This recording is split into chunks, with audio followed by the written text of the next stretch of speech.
दोस्तों, अरविंद केजरीवाल जी को आज हाई कोर्ट से एक बहुत बड़ा झटका लगा।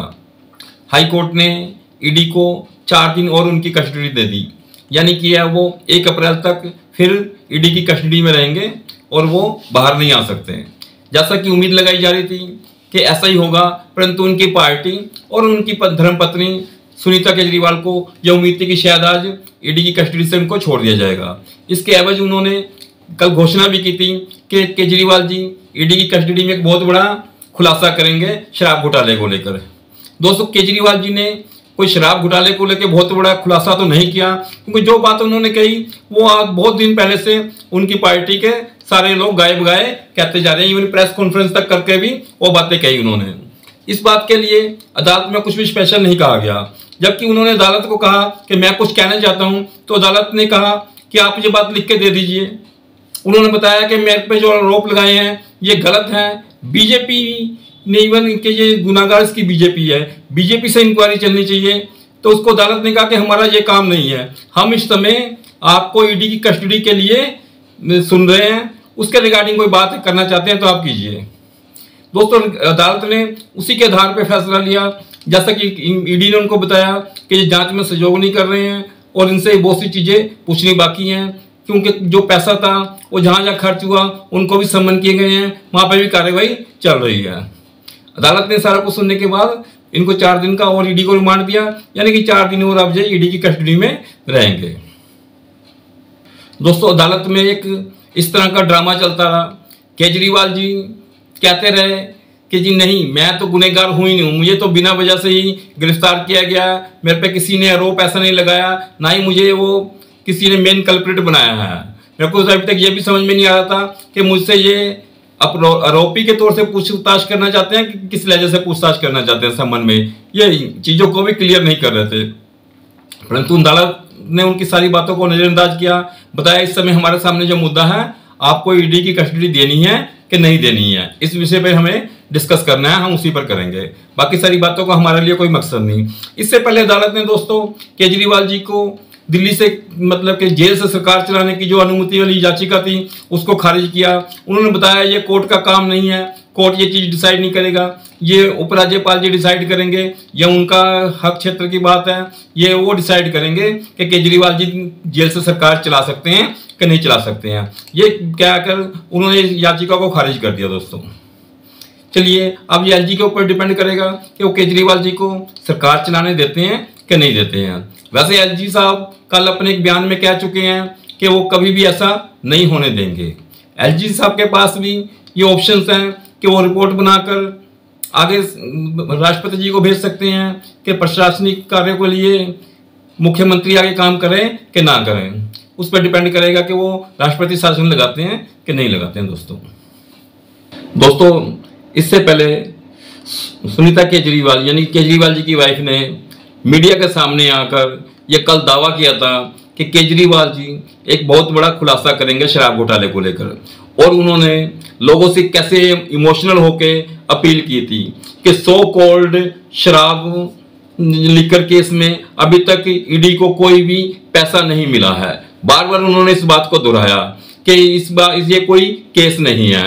दोस्तों, कितना झूठ बोलते हैं ये लोग, किसको नहीं समझ में आ रहा, किसको क्या चीज समझ में नहीं आ रही। लिक्वर केस में एक आम आदमी को आप समझाएं कि आपने 2000 करोड़ रुपया स्टेट का बर्बाद कर दिया, वो आपने रिश्वत के तौर से लिया, क्या करा उसको बात की बात है, लेकिन आफ्टर ऑल स्टेट का दिल्ली स्टेट का रेवेन्यू तो आपने खराब कर दिया। 2000 करोड़ का लिक्वर पॉलिसी बनाकर ऐसी कि ताकि आपके जो शुभचिंतक है उनको फायदा हो सके, और आप कह रहे हैं कि ये हमने कुछ लिया नहीं है। लिया नहीं तो स्टेट का नुकसान क्यों करवा दिया आप लोगों ने? इस बात को भी देखिए ना। आप तो IAS हैं, आप तो ये पैसों के ढेले के मामले की वो रह चुके हैं, ऑफिसर रैंक इतनी बड़ी, आपको तो चीजें ज्यादा समझ में आ रही हैं कि आप 2000 करोड़ का नुकसान करा रहे हैं और कह रहे हैं कि हमने तो पैसा लिया नहीं है।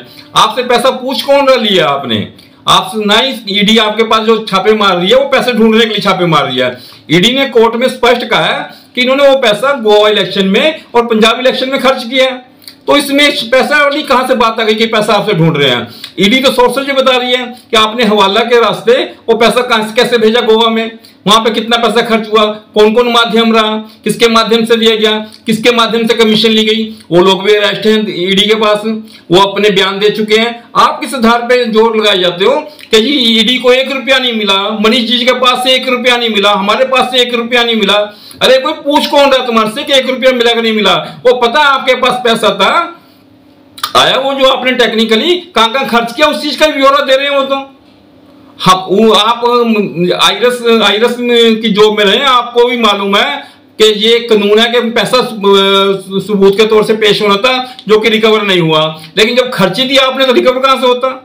कोर्ट इस बात को भी समझ रही है ना कि आपने वो पैसा कहां खर्चा करा है, जब आपके खर्चे का हिसाब दे दिया फिर पैसा रिकवर करने की कहां से बात आ गई है बीच में? आप दुनिया को बेवकूफ बनाने पर तुले हो, सारे मिलकर झूठ बोलने को पार्टी बैठी हुई है, बार बार सोच रहे हैं कि 100 आदमी मिलकर झूठ बोलेंगे तो सच लगना शुरू हो जाएगा। आप इस कोशिश में सारे लगे हुए हैं। हमेशा एक बात बोलते हैं, कोई पैसा नहीं मिला, कोई पैसा नहीं मिला, कोई घपला नहीं हुआ। घपला तो एक आम आदमी को भी समझ में आ रहा है, ये कैसे घपला नहीं हुआ? आप ही बताओ ना कैसे घपला नहीं हुआ? जिस शराब की एक बोतल को बेचने के लिए दिल्ली सरकार को रेवेन्यू 335 रुपए आता था, वो शराब की बोतल बेचने के पर अब उसको 3 रुपए 27 पैसे का रेवेन्यू आ रहा है, 35 पैसे का रेवेन्यू आ रहा है। तो बाकी क्या आपने बाकी क्या उन कंपनियों को छोड़ दिया कि आप कमा लो, या वो आपने किकबैक वापस ले लिया? कि कैसी पॉलिसी है ये कि जहां कंपनी को गवर्नमेंट को 325 मोटे मोटे मान लें 325 रुपए एक बोतल बिकने पर आ रहे थे, वहां उसको 3 रुपए कुछ पैसे आ रहे हैं, और आप कह रहे घपला नहीं हुआ। तो घपला नहीं हुआ, गवर्नमेंट ने दिल्ली सरकार का 2000 रुपए का, दिल्ली के लोगों का 2000 करोड़ का नुकसान क्यों करवा दिया? आप और घपला कितना बड़ा समझना चाह रहे हो? हमेशा आकर आप प्रेस के सामने ये दुआई देने लग जाते हो कि जी कोई घपला नहीं हुआ, कोई घपला नहीं हुआ, कोई सबूत नहीं मिले, कोई सबूत नहीं मिले। ये ऐसी जेल में है। आप बोले सत्येंद्र जैन जी को इतने 1 साल से जेल में है, 2 साल से जेल में है, 1 साल से मनीष सिसोदिया जेल से है, जेल में है, 6 महीने से संजय सिंह जी जेल में है, तो ईडी को कोई सबूत नहीं मिला। मैडम जो आपके सत्येंद्र जैन जी हैं वो हवाला केस में बंद है, 4 करोड़ से ऊपर की अमाउंट उन्होंने हवाला का कारोबार किया था, उसके तहत वो बंद है। वो कोई ये शराब घोटाले में बंद नहीं है वो। और रही मनीष जी की बात, तो मनीष जी ने जो काम की है उसकी सजा वो भुगत रहे हैं। उन्होंने 15 से ज्यादा आईफोन डिस्ट्रॉय करे हैं। किसकी क्या जरूरत है? आपके पति भी फोन का पासवर्ड तक नहीं दे रहे हैं। क्या राज छुपे हैं उसके अंदर ऐसे जो आप बताना नहीं चाहते? आप कोऑपरेट बिल्कुल नहीं करना चाह रहे। आप अपने घर में मतलब कि ट्रेडमिल के ऊपर रनिंग करते हैं केजरीवाल जी, और उसका किराया अपने बेटे को 10 लाख रुपए देते हो। आप बताइए किस तरह का घपला कर रहे हो? क्या कहेंगे ये फैमिली क्या हो गई है? एक सिंपल सी फैमिली थी, सरकारी नौकरी करने वाले लोग थे। ये जो पॉलिटिक्स में आकर फैमिली बन क्या गई है? बाप बेटे को किराया दे रहा है ट्रेडमिल के ऊपर एक्सरसाइज करने का। 10 मशीनें खरीद के केजरीवाल जी लगा सकते हैं घर में, फिर किराया हर महीने देने की क्या लोड़ है 10 लाख रुपए आपको? घपला कहां नहीं कर रहे हैं आप लोग? आप क्या ईमानदार बन के दिल्ली के लोगों को बताते हैं कि हम ईमानदार हैं, हम ईमानदार हैं। कट्टर ईमानदार नहीं, कट्टर बेईमान है। इस बात पे जोर दे, उस पर गौर कीजिए आप लोग। कहां घपला नहीं किया आपने? कौन से डिपार्टमेंट को छोड़ा आपने? जल डिपार्टमेंट था, उसको अंदर आपने घपले किया। टैंकर कितने गए, कितने कहां गए, क्या गए, किस अमाउंट में बेचा जाता था, कितने बिल पड़ रहे हैं, कुछ मतलब नहीं। दवाइयों के उसमें वहां पर घपला आपका। सारी चीजें जग जाहिर है, कोर्ट से फटकार पड़ रही है, कोर्ट में केस पेंडिंग है, उसके बावजूद भी आप कह रहे हैं कि नहीं कोई घपला नहीं, कोई घपला नहीं। सारे मिलकर दिल्ली किसके हर कोने से रोला बना लेंगे, कोई घपला नहीं हुआ, तो लोगों को लगे हमारे साथ तो नजायज हो रही है जी, हमारे साथ तो नजायज हो रही है। मीडिया को आप लोगों ने अच्छा पैसा दिया हुआ है, कोई क्वेश्चन नहीं पूछता आप लोगों से, कोई आप लोगों के उसकी बात नहीं करता, और जो है ये जरूर दिखाते हैं जी केजरीवाल जी के साथ नजायज हो रही है। आप देखो ना आप लोग कर क्या रहे हो? अच्छा ईमानदार लोग थे, पॉलिटिक्स में आए थे, देश को एक उम्मीद जगी थी कि देश का जो इतनी देश में करप्शन है उसको आप लोग सुधार दोगे। आप तो इतने करप्ट हो गए, जिन पार्टियों का आप विरोध करते थे उन्हीं के साथ खड़े हो गए आप लोग आके। आप उन्हीं का सहारा बने रहे हो। चोर चोर मुसहरे भाई वाली बात हो गई। जिनका कट्टर विरोध करके ये पार्टी का जन्म हुआ था, जिन सिद्धांतों के खिलाफ ये पार्टी खड़ी हुई थी, वही सिद्धांतों को आपने नजरअंदाज कर दिया। वही सारी बेईमानी जो दूसरी पार्टियां कर दी वही आपने करनी शुरू कर दी। अब क्या रह गया आपको? अपने को आपको बचाने के लिए आपको चोरों का साथ लेना पड़ रहा है। इससे ज्यादा गिरा और टाइम और क्या देखोगे आप लोग? आप ईमानदारी का ढोंग रस्ते रहते हो। आप ऐसे आके इमोशनली बोल रहे हो कैमरे के आगे, आपका भाई, आपका बेटा, अरे इतनी चोरियां करी हैं, उस टाइम थोड़ा समझा लेते हैं, घर की बात घर में रह जाती। आप आंखें बंद करो तो आपके सामने के बीच में मैं हूं, आप करके ये रियलाइज कर लो ना आप कि आंखें बंद करके क्यों परेशान हो रही हो इतना। रहने दो थोड़ा टाइम जेल में, अगर उन्होंने कोई अपराध किया तो मत करा करो मैडम इस तरह की हरकतें। आपको पॉलिटिक्स में आना, सीधे सीधे बैठो ना, बैठ गई ना कुर्सी पे, सीधे सीधे अनाउंस करो। एक भूमिका क्या बना रहे हो, लोग समझ रहे हैं। हर बार झूठ बोलते हो, पकड़े जाते हो, उसके बाद मुकर जाते हो। जेल से चिट्ठी आई है, जेल से संदेशा आया, वो तो घर लिख के पहले ही गए थे, जेल से कहां से आ गया। केजरीवाल जी ने जेल से संदेशा भेजा है दिल्ली की पब्लिक के लिए। वो दिल्ली की पब्लिक को जेल से नहीं भेजता, वो घर पे लिख के पहले प्लानिंग की हुई थी आप लोगों ने। एक दिन आप लेटर लेके आ गए, दूसरे दिन आतिशी ने सोचा मैं क्यों पीछे रहूं, मैं भी लेके आया हूं। तीसरे दिन सौरभ भारद्वाज जी आके वो ये तो दोनों नंबर बना गए अपने, मैं पीछे रह गया, मैं भी कह देता हूं आके ये बात को। किसको बेवकूफ बनाने जा रहे हो आप लोग, दिल्ली की पब्लिक को। दुनिया सब समझती है मैडम, आपके खरीदे हुए लोग को जरूर आपको आके कह देते होंगे जी हाँ हमारा केस बहुत स्ट्रॉन्ग है, हम नहीं होंगे, हम तो ईडी की धज्जियां उड़ा देंगे, हम ये कर देंगे, हम वो कर देंगे। अंदर से वो भी जाके मजाक उड़ाते हैं।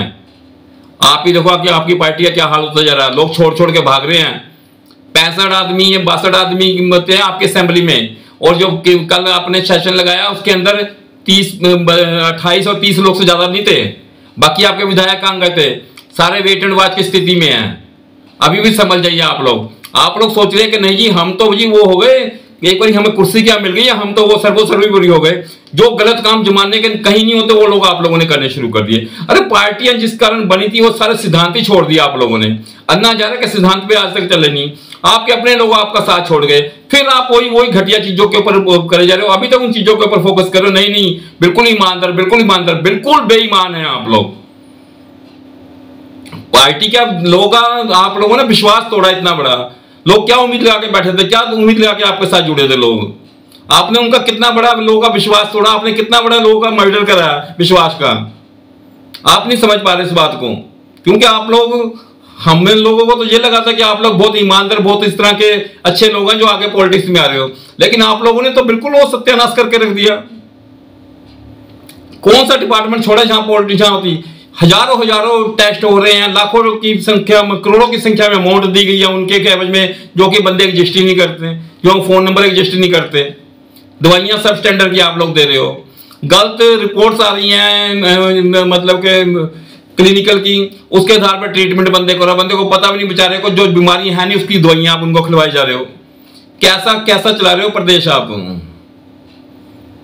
मैडम आप ज्यादा इमोशनल कार्ड खेल रही थी, इसलिए आपको बता रहा हूं कि आपके पति क्या क्या कर रहे हैं, ये सारा कुछ आपकी देख रेख में, क्योंकि आप भी कोई छोटे वो नहीं हो, आईएएस ऑफिसर रही हो और उनके बराबर के इवन के केजरीवाल से ज्यादा दिमाग रखती हो आप। तो आपने उस टाइम नहीं समझाया, आप इमोशनल कार्ड खेलने के लिए हर दूसरे दिन टीवी पर आकर जरूर बोलना शुरू कर देते हो। तो थोड़ा सा समझने की बात है। आज जो हो रहा है वो अपना कर्मा है, वो सामने आएगा और आने वाले टाइम में भी सारा कुछ चलता रहेगा। आप कह रहे हैं कि इलेक्शन का टाइम देखकर इलेक्शन के समय गिरफ्तार किया, संबंध तो आपको 5 महीने से आ रहे थे। आप लोगों ने डिसाइड किया, ये किसी सरकार पे मत आप इल्जाम लगाओ, आप लोगों ने डिसाइड किया कि मैंने गिरफ्तार इलेक्शन के टाइम होना ताकि हमें वोटेज का माइलेज मिलेगा। ये किसी और की गलती नहीं थी, ये आप लोगों का डिसाइड किया हुआ टाइम था। अगर आप पहली पेशी में पेश होते ये नौबत नहीं आती, अगर गिरफ्तार भी होना होता तो उस समय हो जाते। 5 महीने का टाइम था ना फिर भी इलेक्शन में। नहीं जी हम तो एंड टाइम पर मैं गिरफ्तार होऊंगा तो मेरे को माइलेज मिलेगा, वोटों को नहीं तो लोग भूल जाएंगे। तो फिर आरोप किसको लगा रहे हो आप लोग कि जी इलेक्शन का टाइम देखकर केजरीवाल जी को गिरफ्तार किया गया, केजरीवाल जी निर्दोष है। निर्दोष नहीं, केजरीवाल जी के सारे साथी अंदर हैं, सारों साथियों ने बेईमानी करी है, सारों के सबूत मिले हैं ईडी को। ऐसा नहीं कर देती, अगर ईडी के पास कोई सबूत नहीं है तो कोर्ट उनको कब का रिहा कर देती, कब उनको जमानतें देती, जमानत तक नहीं दे रही कोर्ट उनको। आप तो देश की कोर्ट का मजाक उड़ा रहे हो कि कोर्ट ने मतलब कि मान लिया जो पॉलिटिकल पार्टियां होती हैं उनमें आपस से राइवलरी होती है, एक दूसरे के विरोध में जाती हैं, चीजें कुछ हो सकती हैं, लेकिन आप कोर्ट का मजाक उड़ा रहे हो कि बिना सबूत के बंदों को अंदर करके रखा है कोर्ट ने। अगर उनके खिलाफ सबूत नहीं है तो कोर्ट क्यों अंदर करेगी। ये तो आप कोर्ट के को मतलब के किस्म से बदनाम करने की कोशिश कर रहे हो। मैडम लोग कोर्ट पे से विश्वास मत उठाइए आप लोग, गलत स्टेटमेंट देके सारे तरफ से पूरे इंडिया में झूठ बुलवाना शुरू कर देते हो आप अपने पार्टी वर्करों से कि कुछ नहीं मिला, कुछ नहीं मिला, कुछ नहीं मिला, एक पैसा नहीं रिसीव हुआ, एक पैसा। अरे रिसीव कह कौन रहा है कि हमें दिखाना है ईडी को पैसा आपको कि ईडी ने रिसीव कर लिया। ईडी तो बता रही है कि वहां से पैसा उसने दिया, के कविता के माध्यम से पैसा आया, उस बंदे ने दिया और आपने वो पैसा हवाला के माध्यम से गोवा मंगवाया, वहां पर आपने खर्चा। वो तो ये बता रही है वो आपके घर रिसीव करने कहां रहे हैं पैसे, रिकवर करने कहां रहे हैं आपके घर से पैसे। वो उम्मीद है आपको मेरी बात समझ आ गई होगी अगर आप तक मेरी वीडियो पहुंचती है तो। मिलते हैं दोस्तों अगली वीडियो में, देखते हैं उसके बाद केजरीवाल जी का क्या कारनामा आता है। 1 तारीख तक उनका रिमांड लिया है ईडी ने, ये हो सकता है इसके आगे भी रिमांड बढ़ जाए उनका। अब वो जल्दी बाहर आने वाले नहीं है, ये हम आपको बार बार कह रहे हैं। और शायद ये अब जो आपके पास एक नई घोषणा जरूर आ जाएगी। सुनीता जी जो पॉलिटिक्स में एक्टिव होने के लिए तरह तरह के इमोशनल कार्ड खेल रही हैं, वो सीधे सीधे रास्ते लेके उनकी घोषणा हो जाए, क्योंकि अब उनके यहाँ से अगर वो राष्ट्रपति शासन लागू होता है या सरकार बर्खास्त करने की गुजारिश कर देते हैं कि वो गवर्नर साहब, तो उससे पहले ये सोचेंगे कि हम लोग घोषित करके इनको मुख्यमंत्री दिल्ली का बना लें, तो ये बंगला भी बचा रहेगा और सरकार भी बची रहेगी। मिलते हैं दोस्तों अगली वीडियो में, तब तक आप अपना ख्याल रखिएगा। नमस्कार दोस्तों।